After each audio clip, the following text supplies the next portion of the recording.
Seguimos con el estudio de Romanos capítulo 12. ¿Se escucha bien? Perfecto, sigamos. Hoy nos toca Romanos capítulo 12 desde el versículo 9 al versículo 13. Como decía, en la apertura habla del amor. Del amor en el contexto entre hermanos. Dice el versículo 9, el amor sea sin fingimiento, Romanos 12, 9. El amor sea sin fingimiento, aborreced lo malo y seguid lo bueno. Amaos los unos a los otros con amor fraternal. En cuanto a honra, prefiriéndoos los unos a los otros. En lo que requiere diligencia, no perezosos, fervientes en espíritu, sirviendo al Señor. Gozosos en la esperanza, sufridos en la tribulación, constantes en la oración, compartiendo para las necesidades de los santos y practicando la hospitalidad.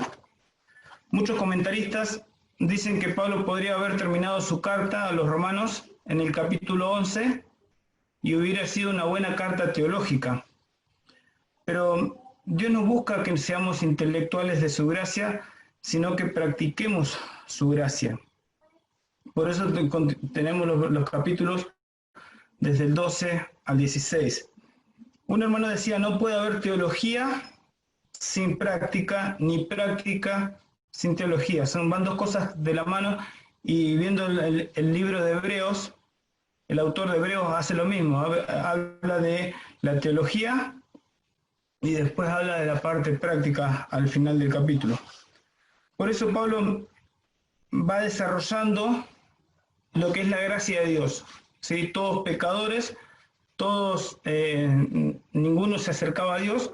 Dios tuvo que hacer algo. Dios tuvo que mostrar su gracia. Dios tuvo que justificarnos, que santificarnos. Habla de redención y habla de todos los beneficios que recibimos de Dios a través de Cristo. Y Pablo, finalizando el capítulo 11 de Romanos, concluye, dice, Romanos 11:30, el capítulo 11 dice, porque Dios sujetó a todos en desobediencia para tener misericordia de todos. ¿Sí? Dios sujetó a todos en desobediencia para tener misericordia de todos. Es decir, Dios demostró que todos éramos desobedientes, que todos necesitábamos la misericordia de Dios. Y Pablo, después de desarrollar, llega a una doxología, una alabanza, y dice, oh profundidad de las riquezas, de la sabiduría y de la ciencia de Dios, cuán insondables son sus juicios e inescrutables sus caminos. Y después de esa alabanza, Pablo empieza en el capítulo 12 a la parte práctica. Por esas misericordias, dice Pablo, debemos presentar nuestros cuerpos en sacrificio vivo. Pide nuestros cuerpos que presentemos. Esa parte que aún no está redimida. Yo lo había requerido antes en el capítulo 8, buscamos Romanos capítulo 8. El versículo 12 dice, no reine pues el pecado en vuestro cuerpo mortal, de modo que lo obedezcáis en sus concupiscencias, ni tampoco presentéis vuestros miembros al pecado como instrumento de iniquidad. Y acá el concepto de Romanos 12:1, sino, me perdí, sino presentaos vosotros mismos a Dios como vivos de entre los muertos, y vuestros miembros a Dios como instrumentos de justicia, porque el pecado no se enseñoreará de vosotros, pues no estáis bajo la ley, sino bajo la gracia, sino que seamos instrumentos. Viendo el capítulo, del versículo 3 al versículo 13, las relaciones que debemos tener entre hermanos. Y desde el versículo 14 en adelante va a mostrar nuestra relación en general. La relación con los hermanos, dice que esto ya lo hemos visto, dice que debe ser debemos mostrar humildad ante todo, que ninguno tiene que pensar que es más importante por la función que cumple en la iglesia. Todos somos importantes para Dios y debemos respetarnos unos a otros sin pensar que uno es más importante que otro. La figura siempre que a Pablo le gusta usar es la del cuerpo. La iglesia es un cuerpo y todos somos miembros de ese cuerpo.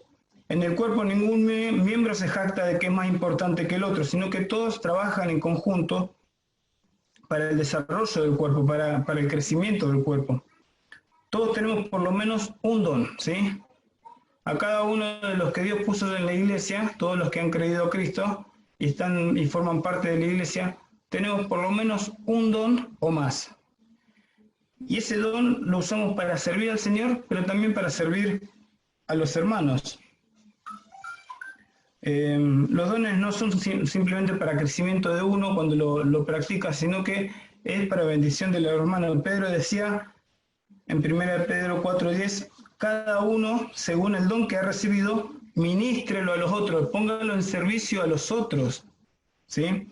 Por eso ahora Pablo, por eso hablaba de los dones, ¿sí? Todos tenemos que servir a los hermanos. Y ahora Pablo, desde el versículo 9 al versículo 13, va a pedir que también tengamos amor entre los hermanos. Nosotros al leerlo en nuestra Biblia lo vemos como diferentes consejos, diferentes pedidos, pero lo real es que habla todo de amor, ¿sí? Son todas muestras de amor.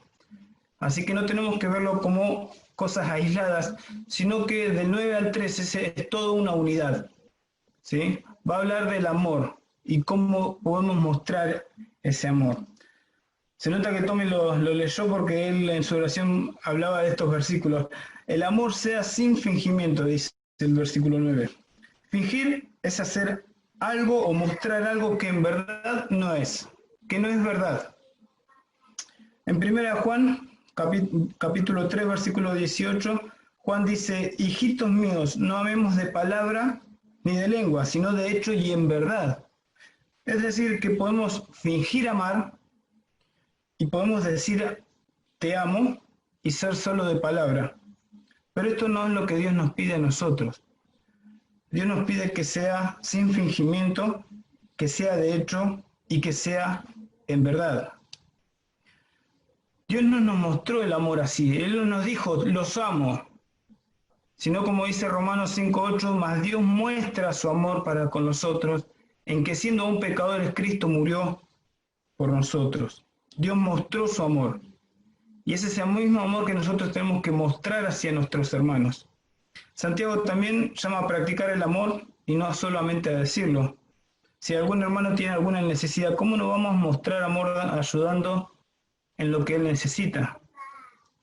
Debemos mostrar amor sincero, amor genuino, en verdad, pero también somos llamados a mostrar amor práctico, amor con hechos.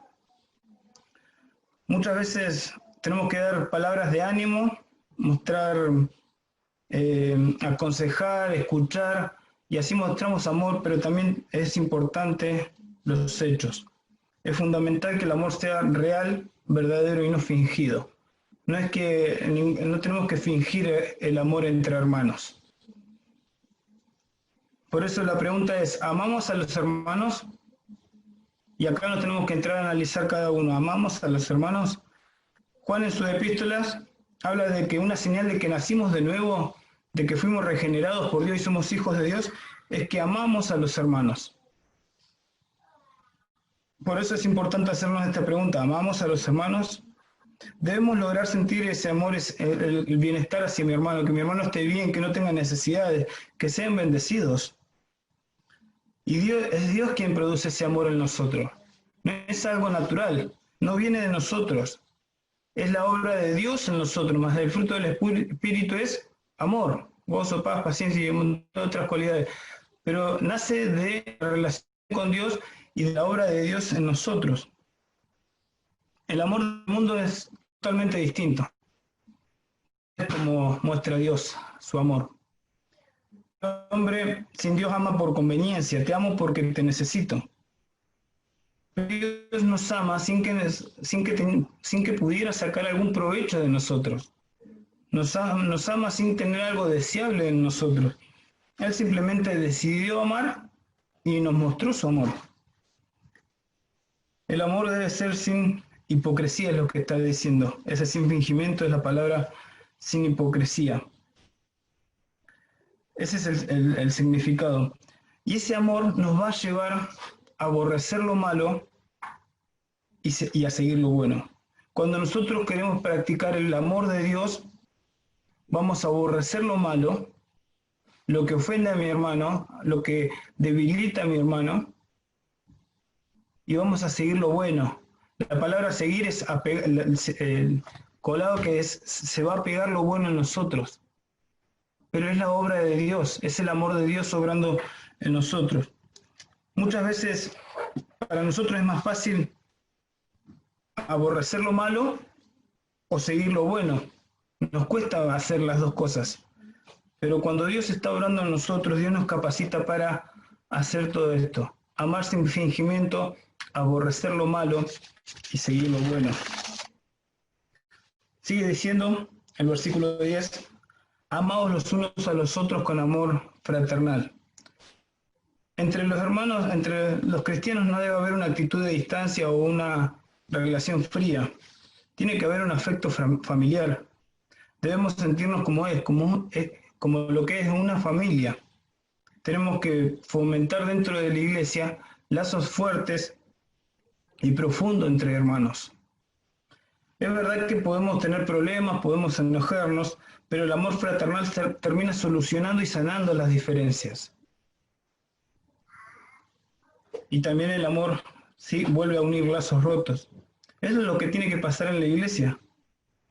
No puede haber hermanos reacios o que no sean demostrativos. Si alguno piensa que es así, bueno, no se preocupe. Dios puede cambiarlo. Dios puede cambiar su corazón. Dios puede obrar en cualquiera de nosotros si lo dejamos y cambiar ese corazón duro. ¿Alguno piensa que Dios no puede hacer eso? ¿O alguno piensa que los mandamientos de Dios se pueden cumplir en partes, a medias? Es una orden. Ámense unos a otros con amor fraternal. Sigue diciendo en cuanto a honra, prefiriéndoos unos a otros.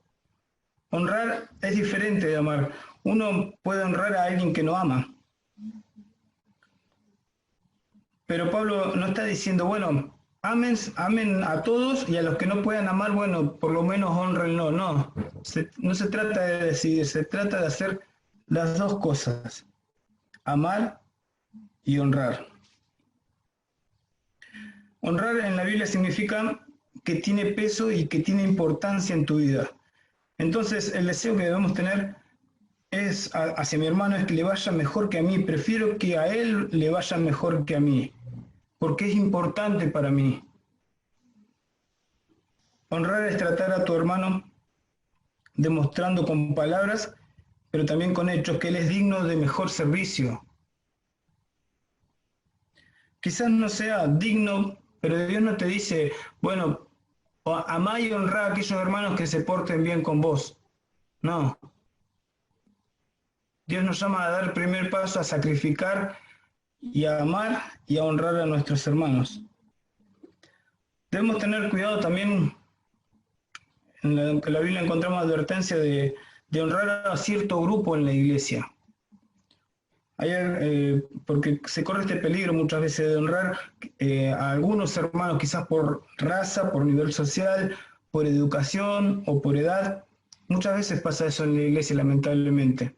Y Santiago lo condena en capítulo 2, versículo 1 al 13. Él no lo vamos a leer, es muy extenso, pero ahí se habla de la amonestación contra la parcialidad. ¿Sí? No pueden tratar, decía Santiago, bien a uno que se viste con ropas lujosas y sentarlo adelante, y a alguien que viene, que sabemos que es pobre, y sentarlo al fondo. No puede haber esa parcialidad en la iglesia.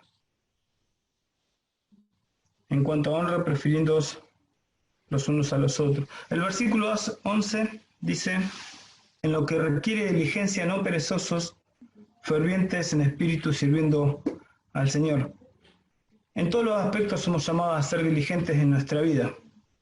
Ser diligente, una persona diligente es la que pone mucho interés, esmero, rapidez y eficacia también para realizar un trabajo o un servicio. Eso lo sacamos del diccionario.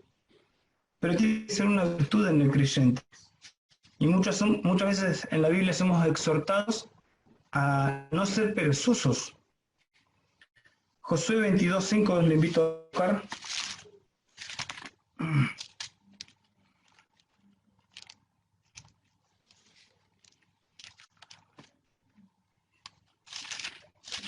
Josué 22:5 dice, Solamente que con diligencia cuidéis de cumplir el mandamiento y la ley que Moisés, siervo de Jehová, os ordenó. Que améis a Jehová, ese es el mandamiento, que améis a Jehová vuestro Dios y que andéis en todos sus caminos, que guardéis sus mandamientos y le sigáis a él y le sirváis de todo vuestro corazón y de toda vuestra alma. Y después en el Nuevo Testamento, en Efesios capítulo 5, versículo 5, Efesios 5:15, dice: mirad pues con diligencia cómo andéis, no como necios, sino como sabios. Eso en lo espiritual, pero en toda nuestra vida debe ser así. Debemos ser diligentes. Debemos ser diligentes en nuestro matrimonio. Debemos ser diligentes en la educación con nuestros hijos, en el trabajo, en el servicio a Dios. Debemos tener esta virtud en nosotros. Si empezamos una tarea, tenemos que terminarla. Debemos cumplir con los plazos que damos, quizás en el trabajo. Eso es ser diligente. Mantener el entusiasmo. Ser diligente también decía esto, mantener el entusiasmo a pesar de los obstáculos. Muchas veces comenzamos algo y cuando ahí están los obstáculos empezamos a quejarnos, empezamos a ver el escombro, empezamos a ver y de ahí nada más llegó nuestro trabajo. Eso no es ser diligente. Muchos piensan que en la iglesia podemos ser diligentes, empiezan un ministerio y no piensan en terminarla o les da lo mismo si la terminan o no. No estamos muchas veces comprometidos y no pensamos en finalizar y decimos, bueno, hasta acá llegué y me puedo salir. No, eso no es diligente. Proverbios 13:4 dice: el alma del perezoso desea y nada alcanza, mas el alma de los diligentes será prosperada. Y es así, pasa así, se cumple esto. El perezoso anhela muchas cosas, desea muchas cosas, pero no alcanza nada, no recibe nada porque no trabaja para eso. Los diligentes son los que reciben el fruto de su sacrificio. Este versículo de ser diligentes está en el contexto de mostrar amor y habla también de nuestra relación con los hermanos. Entonces, en esta tarea de mostrar amor, somos llamados a poner todo nuestro esmero, nuestro esfuerzo en ayudar, en mostrar con eficacia y cumplir quizás objetivos que nos ponemos en ayudar a otros. Pero tiene que ser diligentemente, tiene que ser rápido y eficaz. La diligencia no empieza con hacer muchas cosas.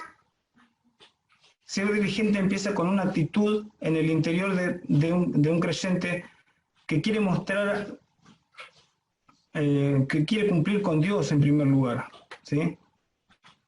Nace en el interior, no es que uno tiene que empezar con muchas cosas, no. Ser diligente empieza quizás en el interior con la actitud de empezar a ayudar a los hermanos. Sirviendo al Señor, dice. Toda ayuda y toda muestra de amor el Señor lo toma como que se lo hacemos a Él. Si vamos a Mateo 25, Mateo capítulo 25, desde el versículo 34 dice: entonces, dice, el rey dirá a los de su derecha: venid, benditos de mi Padre, heredad del reino preparado para vosotros desde la fundación del mundo. Porque tuve hambre y me diste de comer, tuve sed y me diste de beber, fui forastero y me recogisteis, estuve desnudo y me cubristeis, enfermo y me visitasteis, en la cárcel y vinisteis a mí. Entonces los justos le responderán diciendo: Señor, ¿cuándo te vimos hambriento y te sustentamos, o sediento y te dimos de beber? ¿Y cuándo te vimos forasteros y te recogimos, o desnudo y te cubrimos? ¿O cuándo te vimos enfermo o en la cárcel y vinimos a ti? Y respondiendo el rey les dirá: de cierto os digo que en cuanto lo hiciste a uno de estos mis hermanos más pequeños, a mí lo hiciste. El Señor lo toma como un servicio a Él. Él toma cuenta de lo que hacemos. Muchas veces quizás no recibimos el reconocimiento de los hermanos y está bien, porque lo hacemos para el Señor. Pero al Señor no se le pasa una, ¿eh? Toda muestra que nosotros hagamos de amor, el Señor la tiene en cuenta que lo hacemos para Él. Por eso Colosenses 3:23, muy conocido, dice: todo lo que hagáis, hacedlo de corazón como para el Señor y no para los hombres, sabiendo que del Señor recibiréis la recompensa de la herencia, porque a Cristo el Señor servís.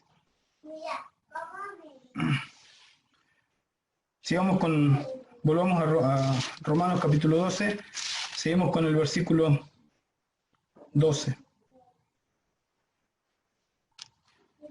Dice: gozosos en la esperanza, sufridos en la tribulación, constantes en la oración.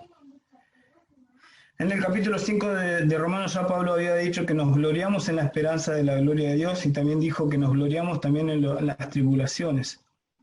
Hay otra versión de este versículo 12, dice: alégrense en la esperanza, muestren paciencia en el sufrimiento, perseverancia en la oración. Yo lo relacioné con lo que dice más adelante en Romanos 12:15, dice: gozaos con los que se gozan y llorad con los que lloran. Pablo, en su analogía de que la iglesia es un cuerpo, también en 1 Corintios, él dice que de la manera que un miembro padece, todos los miembros se duelen con él, y si un miembro recibe honra, todos los miembros con él se gozan. Tenemos que tener esta empatía con los hermanos, que haya este compañerismo en cada vivencia que podamos compartir entre nosotros, y sobre todo ser constantes en la oración. Por eso es buena costumbre cuando nosotros en la iglesia hay un motivo feliz, se anuncia, y después ¿qué hacemos? Oramos. Hay un motivo triste, se anuncia, y después ¿qué hacemos? Oramos. Y esto está perfecto. Estamos cumpliendo esto lo que pide acá.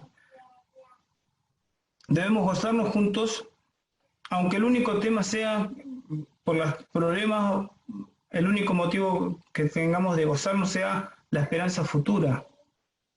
Siempre va a haber motivo de gozo en el creyente. Pero también tenemos que llorar con los que lloran. Debemos perseverar juntos en las tribulaciones. O sea, que sea un momento feliz o sea un momento difícil, no hay excusa para no mostrar amor. ¿Sí? Sea un momento feliz o sea un momento difícil, no hay excusa para no mostrar amor. Debemos ser participantes de lo que les pasa a nuestros hermanos. Si un hermano logra algo, listo, nos alegramos con él, no tenemos envidia. Si no, podemos repasar Romanos 1 Corintios 13 y ver cómo es el amor. Y el amor dice: no tiene envidia. Y si un hermano se padece, nosotros sufrimos con él. Y todo esto por amor. El versículo 13 de Romanos 12 dice: compartiendo para las necesidades de los santos, practicando la hospitalidad. El amor que debemos tener por nuestros hermanos siempre se va a demostrar con hechos prácticos. Ya sea que vayamos a ellos compartiendo con las necesidades que tienen nuestros hermanos, ¿sí? Acercarles para lo que necesitan, o que ellos vengan a nosotros y tengamos que practicar la hospitalidad. Pero Dios siempre pone oportunidades para demostrar amor, ¿sí? Atendiendo a las necesidades o practicando hospitalidad, debemos practicar el amor. La hospitalidad, la palabra acá que dice amor por los extraños. Eso es lo que significa esa palabra hospitalidad, amor por los extraños. Y es lo que hizo Dios con nosotros. Nosotros éramos extraños para Dios, pero Dios nos llevó a su casa y nos hizo sus hijos, y nos trata como sus hijos, y lo somos. Así, repasando todo esto que vimos de practicar amor entre los hermanos, debemos ahora mirar cómo nuestras relaciones y ver cómo podemos cambiar o cómo podemos mejorar. Mientras preparaba este mensaje me acordaba de la canción de Marcos Vidal. Él transmitió esto en su canción muy conocida, dice: antes se llamaban nazarenos, después cristianos. Hoy no saben cómo llamar a cada grupo, hay tantos. Antes, al mirarles, se decían: Ved cómo se aman, vean cómo se aman. Hoy al contemplarles se repiten, vean cómo se separan. ¿Quién sabrá quién de ellos tiene la verdad? ¿Cómo ha conseguido el enemigo robarnos el terreno? Hemos comenzado a hacer murallas olvidando lo primero, que no hay cristianismo verdadero detrás de una careta. Si no reflejamos a Jesús, perdemos nuestra meta. Que el que sirve a los demás es el mayor, el sermón del monte aún está en vigor y que aún existe el buen ejemplo y la humildad del corazón y que no hay vida ni hay iglesia si no hay perdón. Por eso, que podamos pensar en estas palabras y que seamos motivados a mostrar el amor entre hermanos, a cuidarnos, a preferirnos. Y tiene que haber un amor real en nosotros, no de palabras, sino en hechos y en verdad. Que el Señor los bendiga.